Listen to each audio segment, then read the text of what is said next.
Hey gorgeous, welcome back to another Sims 4 speed building video. I hope you're all doing well. So today we're building another 100 baby challenge house. I have built 100 baby challenge house once before on this channel. So if you're curious, I will link that one down below. So I'm actually playing this challenge by myself, not on YouTube, just to kind of see if I would be able to do it, because I've always been sort of intimidated by this challenge, but so far so good. I am up to baby number 19 or 20, I think. So I can say that I'm in that more sort of comfortable stage of the 100 baby challenge. I guess if you've played the 100 baby challenge before, you probably know what it's like, especially during the beginning, not the very, very beginning, but let's say the moment where you've almost or completely filled up your household with kids. Because they will all still be infants and toddlers, and they are the most difficult to take care of. So right now I'm in the stage where I constantly have like a good mix of older children and younger children. And obviously teens, they can do everything an adult can do as well, and they can help out with taking care of the babies and stuff. I'm also managing at the moment to sort of keep my matriarch pregnant nonstop, which means that she's basically not aging. I guess all of you guys know, but for the ones that don't, if a sim is pregnant in The Sims 4, they actually stop aging completely. So when you play the 100 baby challenge, the goal is to reach 100 babies, obviously, in as few generations as possible. This can be achieved by keeping your matriarch pregnant all the time, because she doesn't age. And as long as she doesn't die of any other circumstances, you should be able to do it in like 1 or 2 generations. And my matriarch currently, she's still a young adult. I think she has like 14 or 15 days left of young adulthood.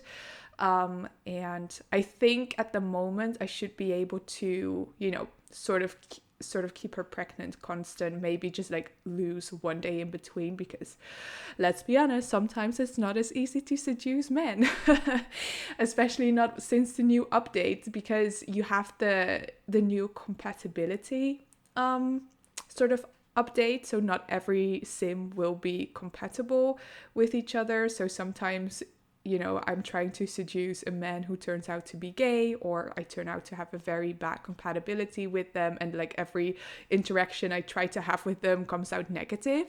So it's definitely a bit more of a challenge, but I quite enjoy it. But that means that unfortunately every once in a while she does, age a day or so, whilst I'm trying to get her pregnant again.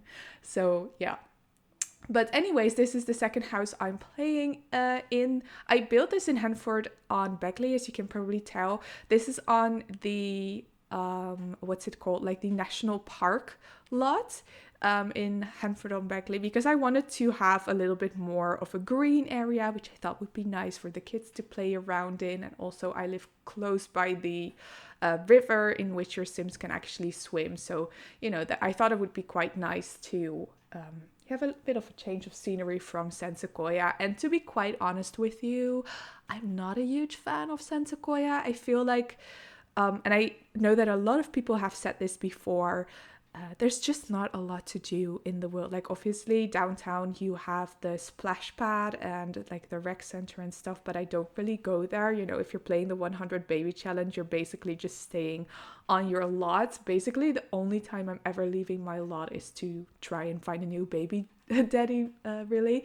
So I wanted to have a house in an area that's just a bit more enjoyable to play in, and we have lots of bunnies hopping around and foxes and stuff, and I think that's super cute. So I really do enjoy this a lot, and this time I went for a bit more of a modern aesthetic, which is a bit different. It's a bit unusual for me, because usually I go, if you've been following me for a while, that I'm also working on a save file. This build is not for my save file, it's just for my own personal gameplay.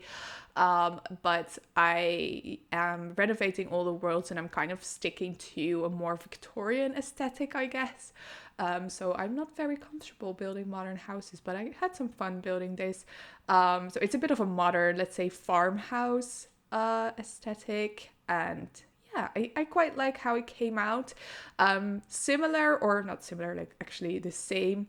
I used the same sort of tiny house trick in this build, and I did it in the last 100 baby challenge as well. If you own tiny living, you probably know that playing in a tiny house, like either a tier 2 or tier 1 micro home, means that your Sims will just gain skills a lot faster, which is definitely handy in the 100 baby challenge.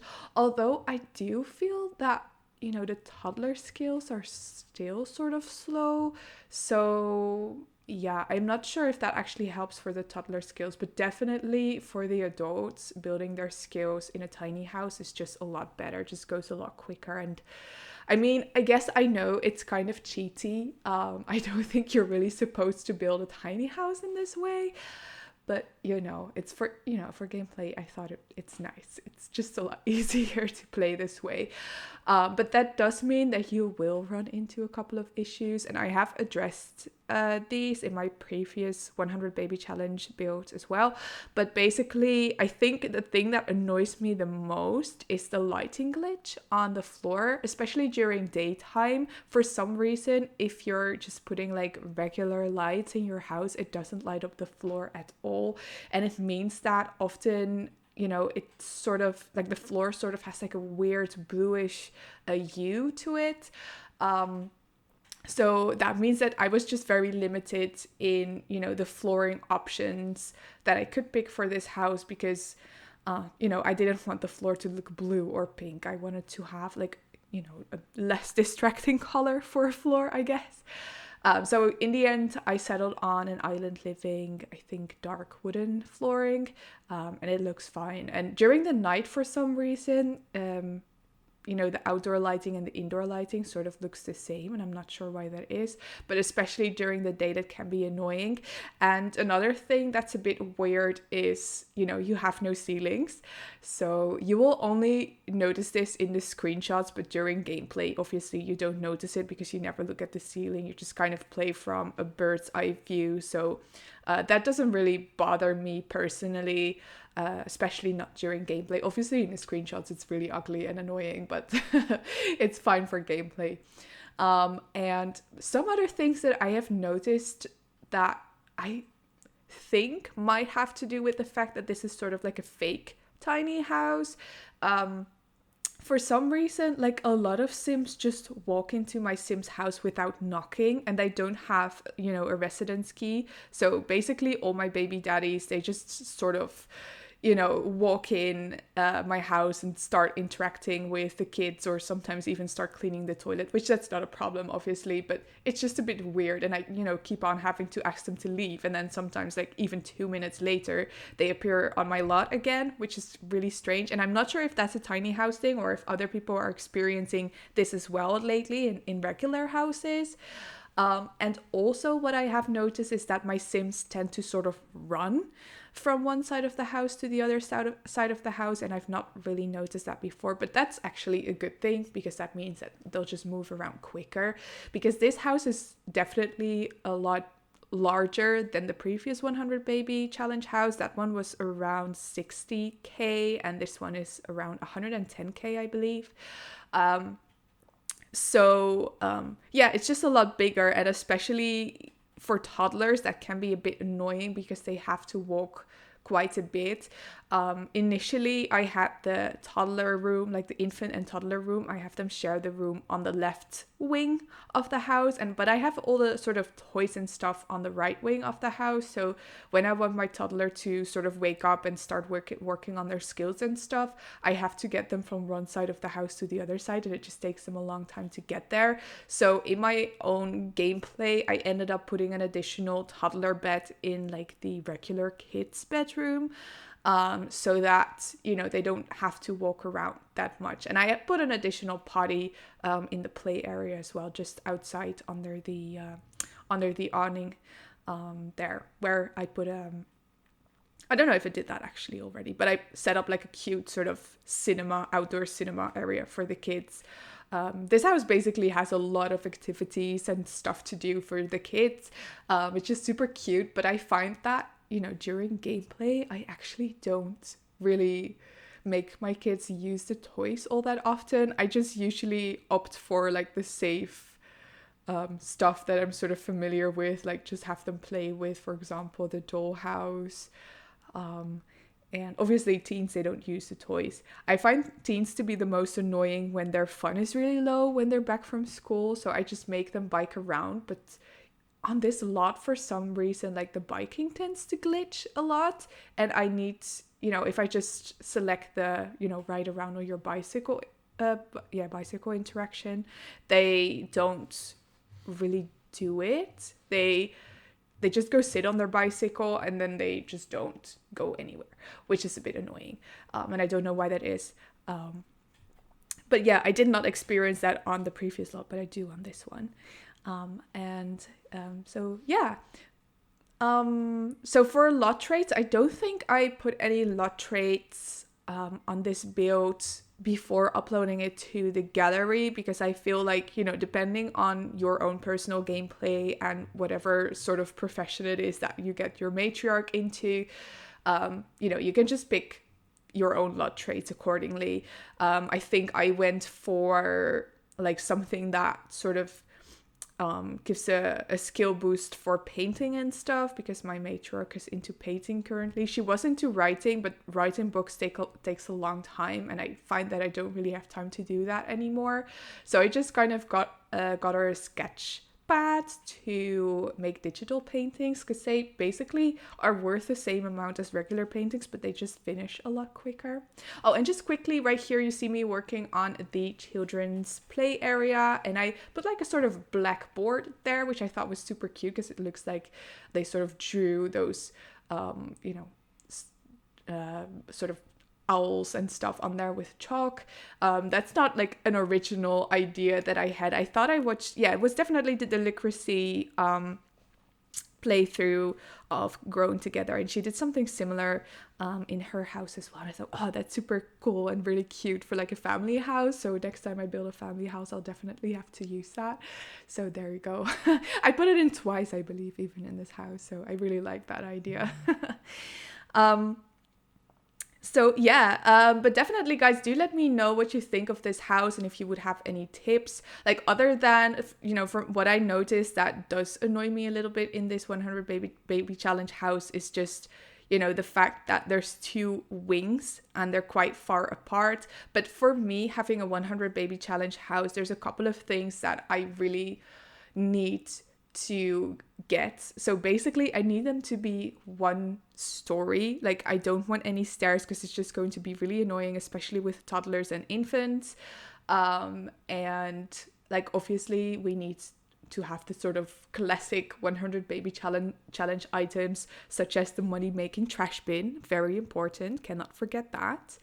And also the get to work sort of ice cream, or not ice cream, like cake display, because your toddlers can just kind of get food from there, and food stays fresh for a very long time in that display, so that's very handy to have as well.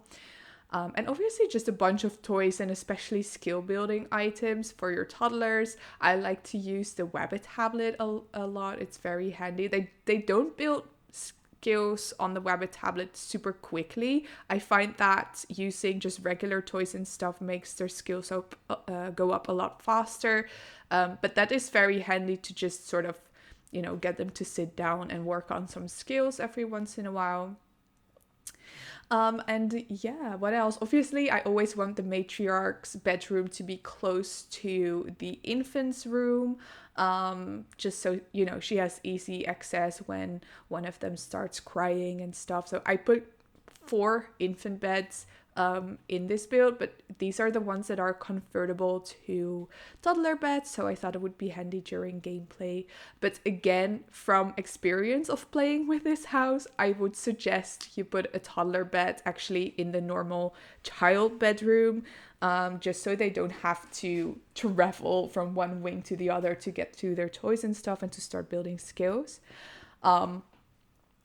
And also I felt like everything I put in the backyard is just quite unnecessary. I put the treehouse item in there. Like I never ever have my kids play on there.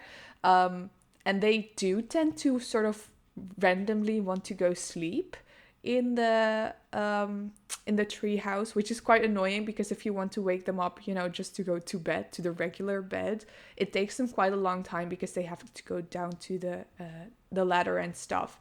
So yeah, I don't think that item is great for the 100 baby challenge. Obviously it's really fun maybe if you're just doing like a legacy challenge or something, or just like regular family gameplay, but I think for the 100 baby challenge it's more annoying rather than actually helpful to build skills on and stuff. But it looks very cute, so I just left it in there, but I'm not sure if I'll keep it.